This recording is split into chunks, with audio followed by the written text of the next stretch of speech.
Fala galera, professor Juarez para mais uma aula de Geografia, beleza?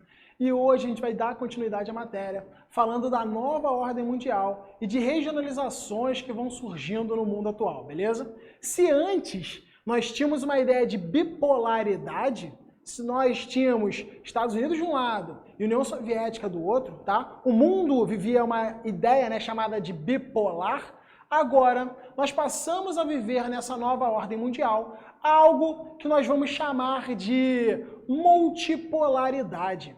Galera, a União Soviética vai acabar, a União Soviética vai cair. E com essa queda da União Soviética, são outros espaços no mundo agora basicamente capitalista, que passam a se sobressair, beleza? Nós temos nas Américas os Estados Unidos como grande comandante, como grande líder das nações americanas. Nós temos a Europa como uma grande liderança e diretriz para aquela região ali que pega o Oriente Médio e a África.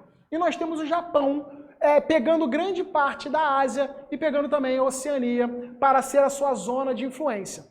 Então nós deixamos de ter um mundo chamado de bipolar, onde tinham duas supernações, União Soviética e Estados Unidos, e nós passamos agora a ter um mundo chamado de multipolar, onde outras nações que não tinham tanta expressão anteriormente passam a ganhar cada vez mais força. Força, por exemplo, que ganha a Europa com aquela ajuda que os Estados Unidos fez no momento da Guerra Fria, chamado de Plano Marshall. Força que o Japão ganha também com a ajuda financeira que os Estados Unidos deu naquele momento de Guerra Fria, chamado de Plano Colombo, beleza? Então essa multipolaridade, ela vai ser a realidade do mundo atual, em que as nações capitalistas, elas passam a atuar cada vez mais, elas passam a se desenvolver cada vez mais nesse cenário mundializado, beleza? Já que agora, aquele grande inimigo socialista, a União Soviética, deixou de existir, beleza?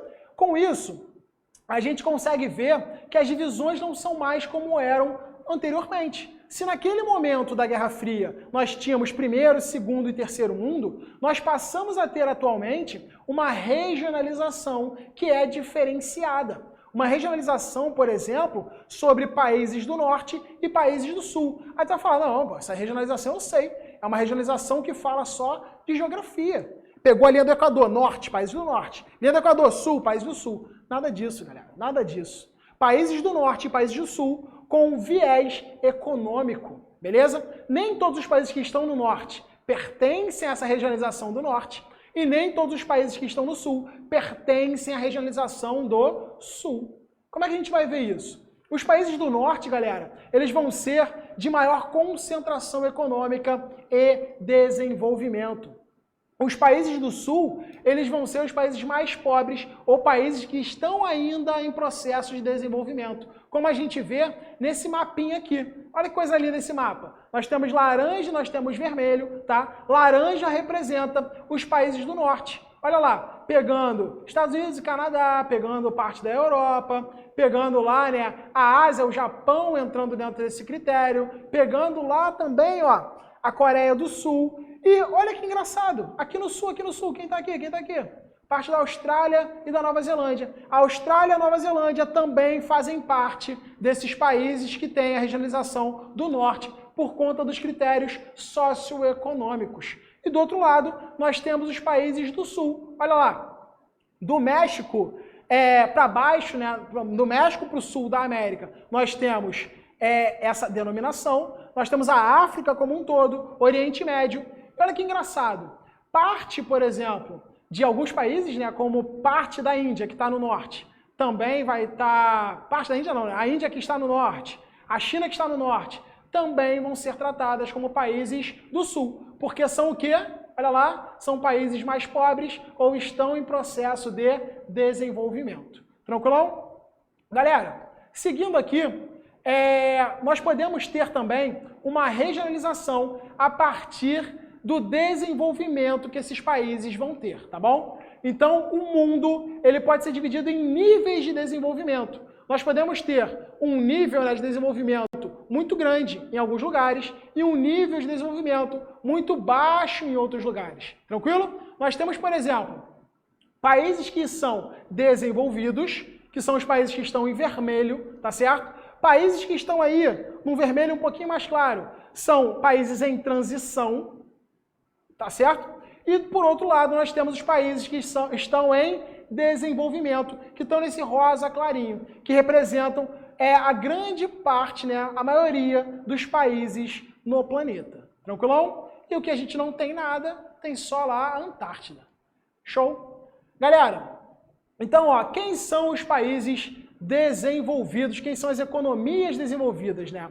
Nós vamos falar dessas economias desenvolvidas a partir de um domínio tecnológico e econômico muito grande desses espaços, tá? Por exemplo, todas essas áreas, elas vão ser grandes produtoras de tecnologia. São países, são espaços que possuem as grandes empresas transnacionais que atuam no planeta. São países que vão fazer grandes investimentos em pesquisa e em desenvolvimento para uma indústria tecnológica. E isso vai ser revertido em muitos ganhos financeiros, com royalties, com distribuição de tecnologia, recebimento de dinheiro, tá? Para esses espaços. É o que a gente vê nessa tabelinha. Olha só, nessa tabelinha ela fala ali sobre os maiores investimentos em pesquisa e desenvolvimento. Galera, nessa tabelinha nós temos o número 1, que é os Estados Unidos. Em seguida nós temos China, nós temos Japão, nós temos Alemanha, Coreia do Sul, França, Reino Unido, nós temos ali a Rússia, Itália, Canadá. Ou seja, a maior parte dos países que estão colocados nessa tabelinha são países que representam essas economias já desenvolvidas, tá certo? Que produzem muito mais tecnologia do que outras coisas. Por exemplo, assim, uma coisa muito boba. Pega o teu iPhone. Vê aí da onde o teu iPhone foi produzido. Vai estar ou Brasil, ou se você comprou no exterior, vai estar made in China. Vai ser produzido na China. Mas vê da onde vem o design. O design vai estar escrito o quê? Design by Califórnia. Por que Design by Califórnia? Pura e simplesmente porque o investimento em tecnologia, o investimento em desenvolvimento, ele acontece nos países mais ricos, países centrais. E aí a produção acontece em outros espaços, tá certo? Vamos dar prosseguimento aqui.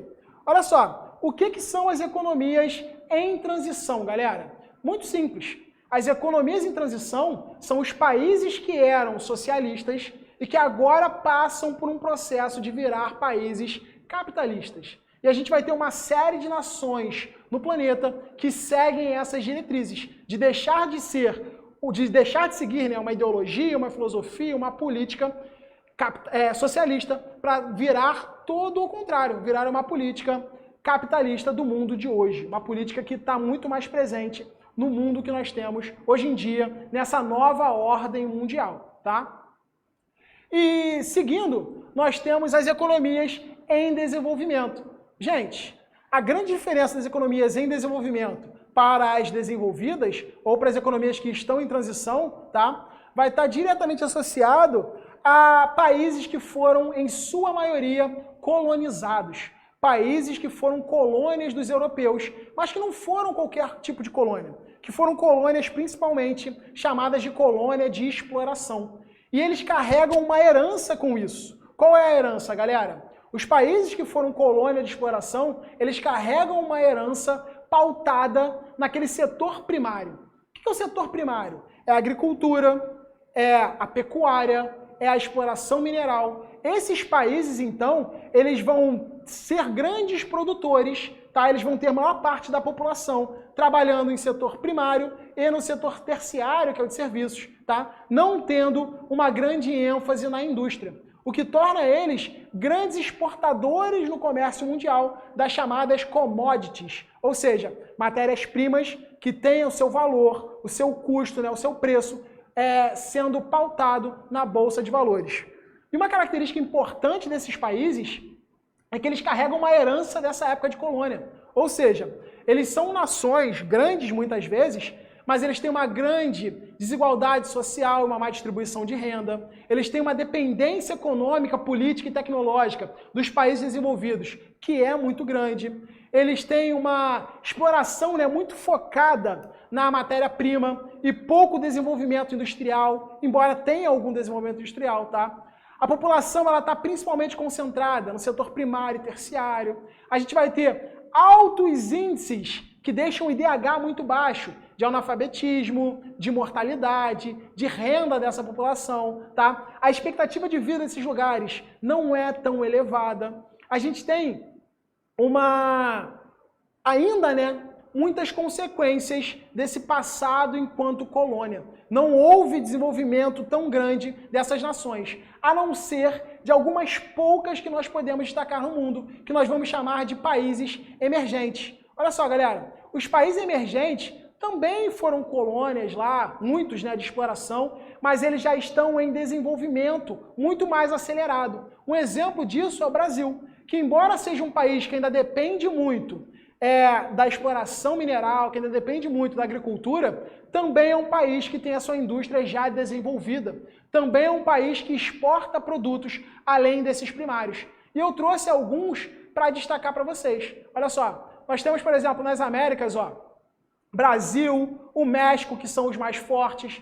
Nós temos, dentro da África, né, o principal país emergente, que é a África do Sul. Nós temos a Rússia também sendo chamada de emergente. Nós temos a Grécia, vários países numa escala mundial que se enquadram como países emergentes. Beleza? Galera, qualquer dúvida, voltem no vídeo, deem uma reassistida, tentem fazer os exercícios, tentem fazer tudo, tá certo? A gente se vê na próxima aula. Espero que vocês tenham compreendido a matéria. Beijão, tchau, tchau e até mais.